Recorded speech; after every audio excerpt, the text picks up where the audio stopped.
Bonjour, nous voici à nouveau ensemble afin de partager autour de la parole sur un sujet important, gérer les déceptions. Juste avant, prions. Notre Seigneur et notre Dieu, Saint-Esprit, nous voici encore là, devant toi, avec une mission, te laisser agir dans nos cœurs et dans nos vies. Merci de nous diriger dans toute la vérité. Nous t'en prions au nom de Jésus et pour ta gloire éternelle. Amen. Nous avons une petite vidéo qui montre les conséquences d'une drogue aux États-Unis, où les personnes ressemblent littéralement à des zombies. Leur démarche, leur attitude, elles ont perdu totalement la tête. Le plan du diable. Pourquoi? Je t'explique.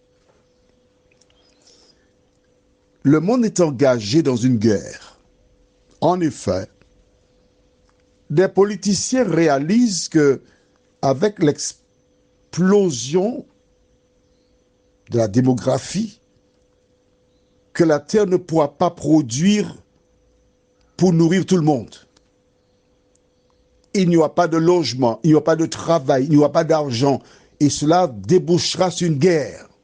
Alors, certaines personnes, animées par l'esprit du diable, ont mis en place différents projets diaboliques pour diminuer la population.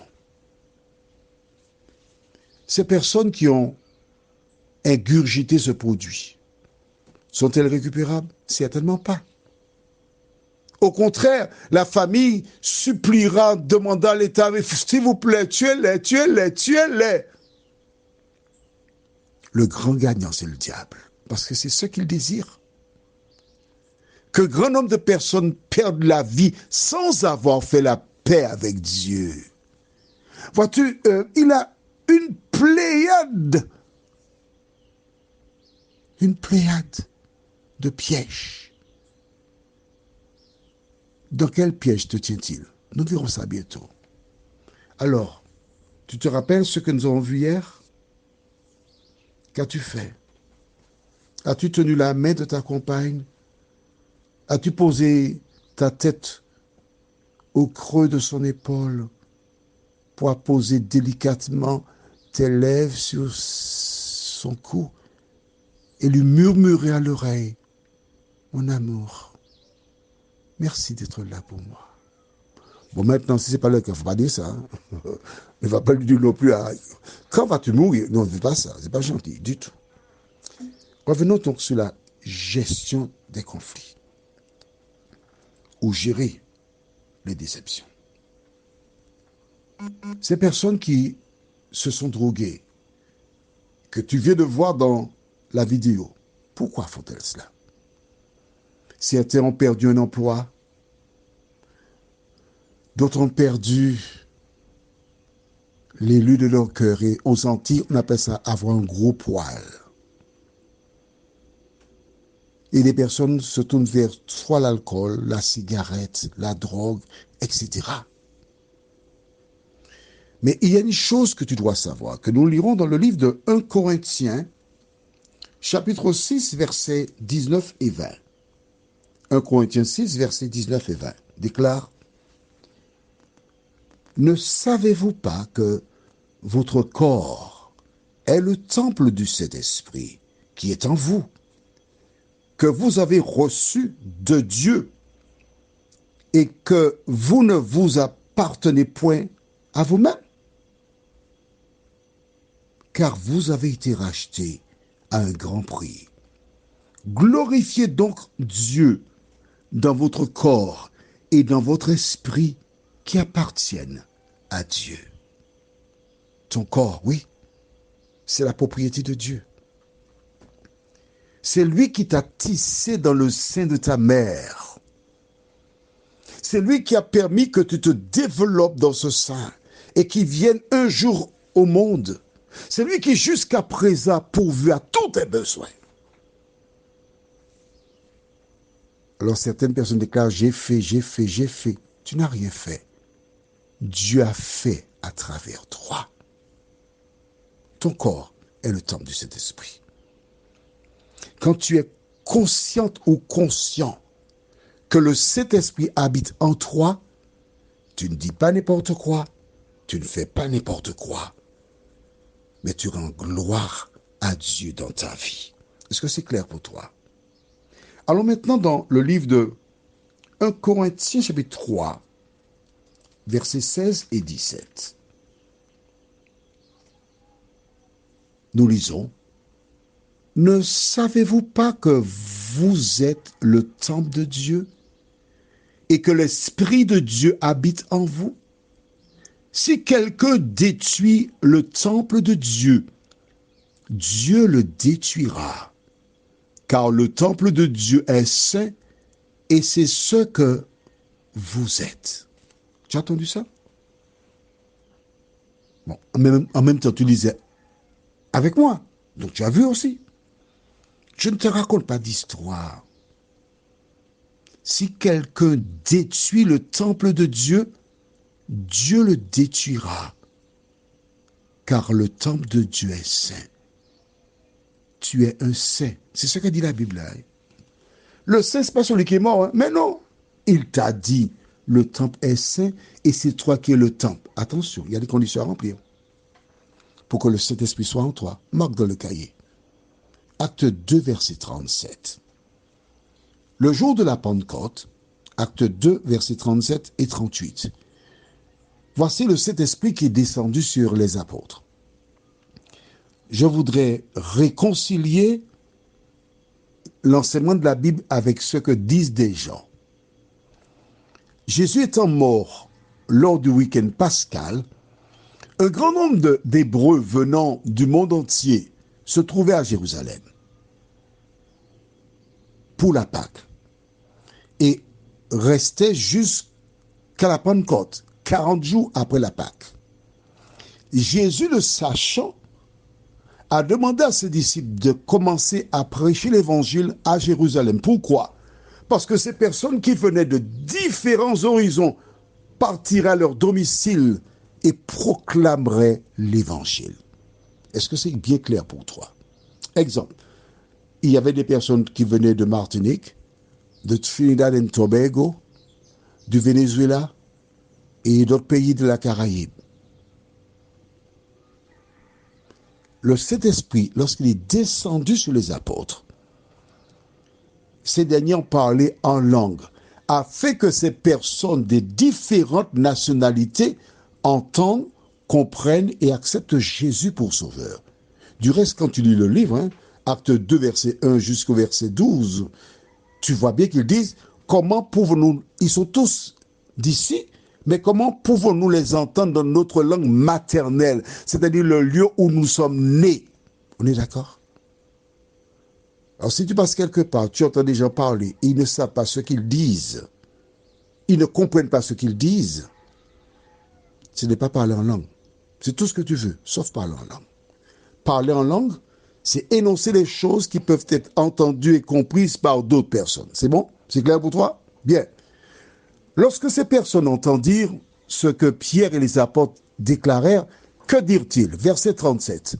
Et je lis, après avoir entendu ce discours, ils eurent leur cœur vivement touché et dirent à Pierre et aux autres apôtres, hommes frères, que ferons-nous? En clair, on dit aux Antilles, qui ça nous était pour nous faire? Que ferons-nous?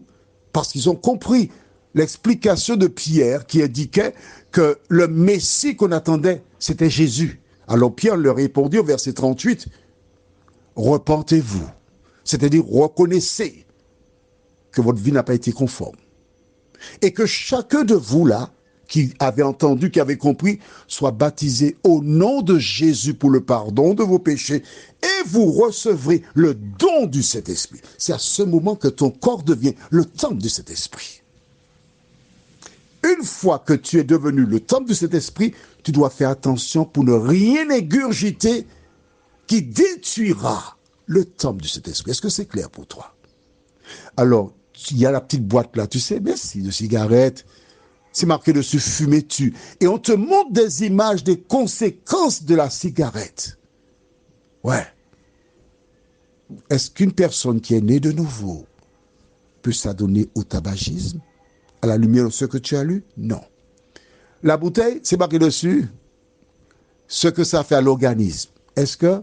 Non. Mais la drogue aussi. D'accord? On laisse le volet. Tu as compris? Je n'ai pas besoin d'insister. Maintenant, note dans le cahier. Philippiens chapitre 4. Et tu as un cahier, c'est pas pour les points, hein? Tu es au cours. Et là, je m'adresse à celles et ceux qui ont connu des déceptions. Je sais ce que c'est que de faire confiance à des gens qui vous trompent. Je sais ce que c'est que lorsque tu as déjà acheté ta robe pour le mariage, tu découvres qu'il y a quelqu'un d'autre et que l'homme glisse et t'abandonne. Je sais ce que c'est lorsque tu comptes sur un projet qui ne se réalise pas. Mais je voudrais que tu identifies l'auteur de tous ces malheurs. Parfois tu dis, ah oui, c'est Raymond, c'est Paul, c'est le patron. Non, c'est le diable qui a provoqué ces situations. Ton ennemi, c'est le diable. Le réflexe que souvent des gens utilisent, c'est se tourner vers la cigarette ou l'alcool. Je te propose la solution adéquate. Allons au livre de Philippiens, chapitre 4. Ce n'est pas dans l'intitulé, je sais, mais il faut que tu écrives, hein? Je t'ai déjà dit ça. Philippiens 4, et nous lisons verset 4 jusqu'au verset 7. Réjouissez-vous toujours dans le Seigneur. Je le répète, réjouissez-vous. Que votre douceur soit connue de tous les hommes. Le Seigneur est proche. Ne vous inquiétez de rien. Mais en toute chose, faites connaître vos besoins à Dieu par des prières et des supplications avec des actions de grâce. Et la paix de Dieu, qui surpasse toute intelligence, gardera vos cœurs et vos pensées en Jésus-Christ. Amen. Prions. Seigneur, tu nous dis au verset 4, réjouissez-vous toujours. Tu nous invites à cultiver la joie. Et parce que tu nous invites à cultiver la joie, le diable s'acharne pour nous mettre dans la tristesse. Mais aide-nous, Seigneur, à partir d'aujourd'hui, à nous rappeler que tu nous dis de nous réjouir en tout temps, d'être heureux. C'est le médicament. Deuxièmement, tu nous demandes de ne pas nous inquiéter. Seigneur, oh, j'aimais cette femme. Je ne voyais que par elle. Je pensais que par elle. Mais lorsqu'elle m'a quitté, je ne sais pas pourquoi, mais je sais que tu as quelque chose de meilleur pour moi, Seigneur. J'ai une foi chancelante. Mais personne ne m'aime plus que toi, Seigneur. Alors aide-moi, par ta grâce, à accepter ce que je ne peux changer et à croire que tu as un projet pour moi. Car tu déclares dans Jérémie 29, verset 11, « Car je connais les projets que j'ai formés sur Félix, sur la Madone, Maryse, projet de paix et non de malheur, afin de lui donner un avenir et de l'espérance. » Seigneur, aide-nous à croire en ta parole. Aide-nous à la lire, car c'est seulement la lisant que nous pouvons faire face à toutes les épreuves de la vie, nous t'en prions. Au nom de Jésus et pour ta gloire éternelle. Amen. Je te souhaite une bonne nuit et à demain, si Dieu nous prête vie.